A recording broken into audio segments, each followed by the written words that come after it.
the original team used to actually work on quite a bit. So we had like multiple teams that were doing it. We kind of moved away from it, where now we are not managing, like we as in my team over here is not managing reporting. And even for analytics, I'm trying to get some help, because it's like an application by itself, and like this team has like started picking up so many other things that we don't have the bandwidth to look into reporting and analytics.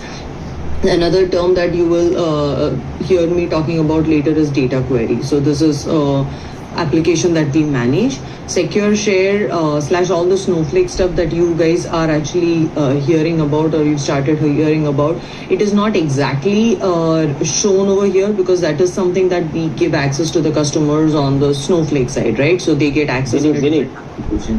Did you start recording? Just the record is not working. I looked at it. Somehow I'm not getting that. I don't know if I have not logged in or something like that.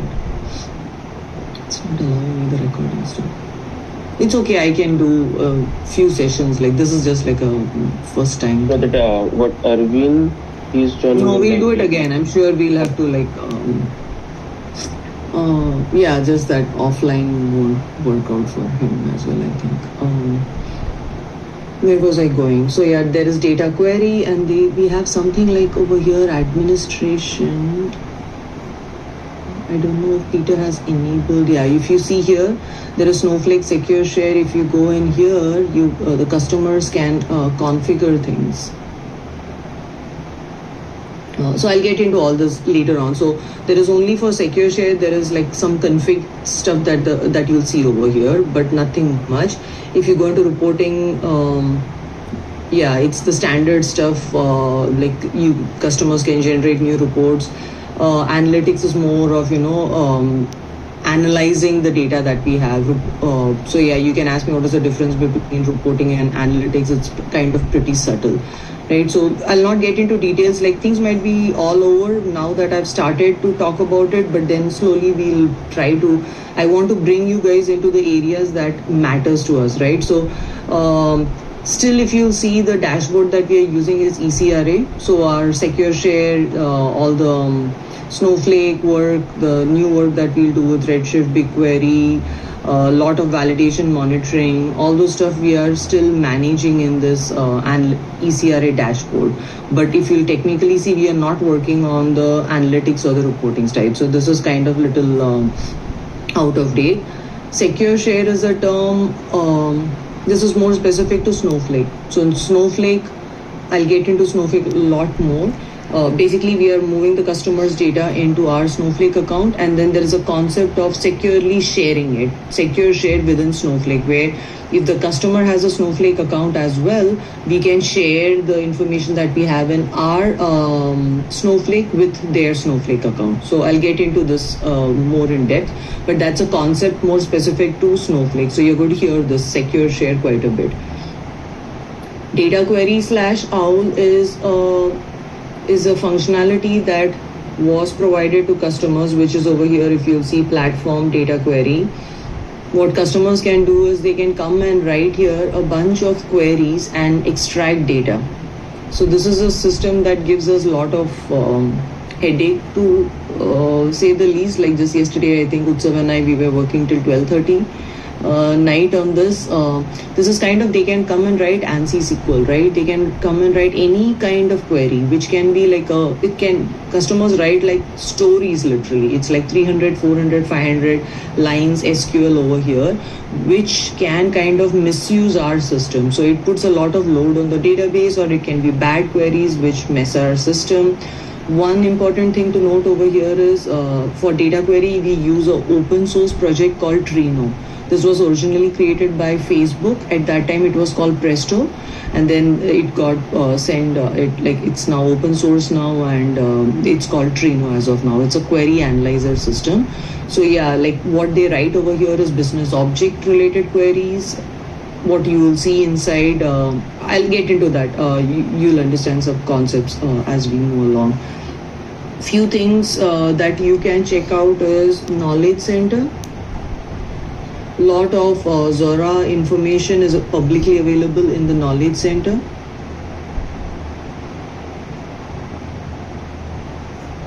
This is like other than our internal Confluence page. So if you go to data query, there is a whole section for data query which customers use quite a bit, right? So there's overview of data query, best practices, construct SQLs, a lot of things like this is available commonly to customers. So many of them follow it but still misuse it. Then there is also secure share.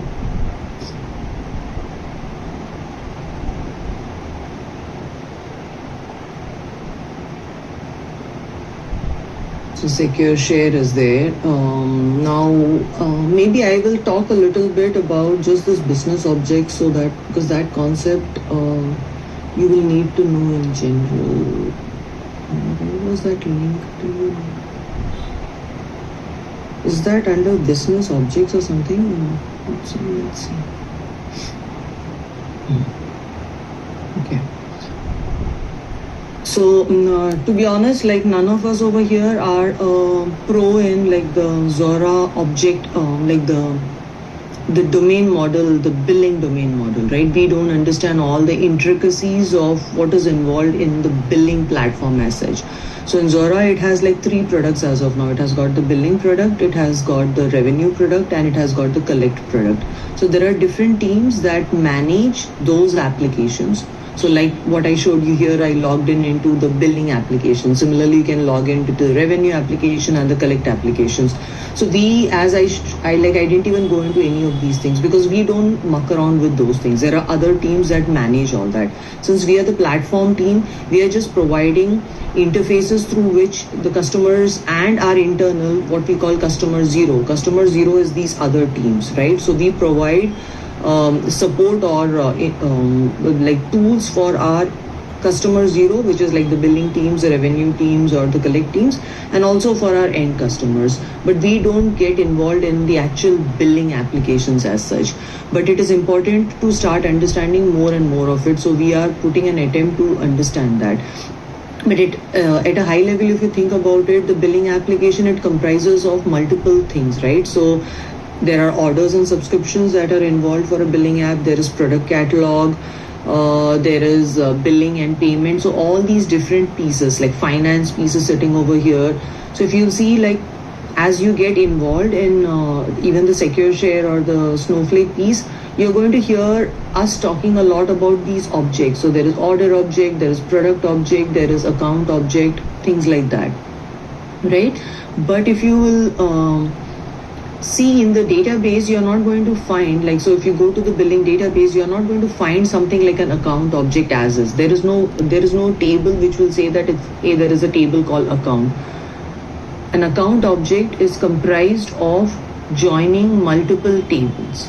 For example, it would be joined by it would be created by joining like ZB billing account table. There would be a ZB billing account CF, which stands for custom feeds. You're going to hear that quite a lot. So it's created by joining a group of tables, right? So object is what all our customers understand: account, order, invoice, subscription, payment, credit, debit, all those things. So customers understand just like what we call the business objects. But internally, the business objects are represented by a collection of raw tables, as we call it. Does that make sense? And guys, if like a lot of it is not going to make sense, just at least take notes of the words, and then slowly as you get involved, you'll start getting into few of these things and it will make more sense, and then I can have more in-depth sessions on a particular area. So here this will be, I'll just try to keep it as high level as possible, right? So at least like certain things will, okay, I at least heard about it, but I don't know what was mentioned about it, right? So I'm just trying to keep it at that level today. Does that make sense? Right, so business objects is going to be critical throughout in whatever area you touch, right? So you work with business, customers work with business objects, but business objects are represented by a group of tables in our actual database. Okay, so let's see where I wanted to go with that. My draw.io. So yeah, I think I was talking about data query here, right? So they can come and say select count star from account. Email and then draft mail.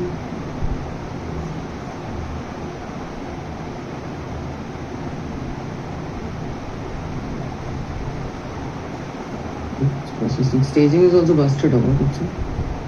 Yes, we forget. Okay, so let's come back to our draw.io. So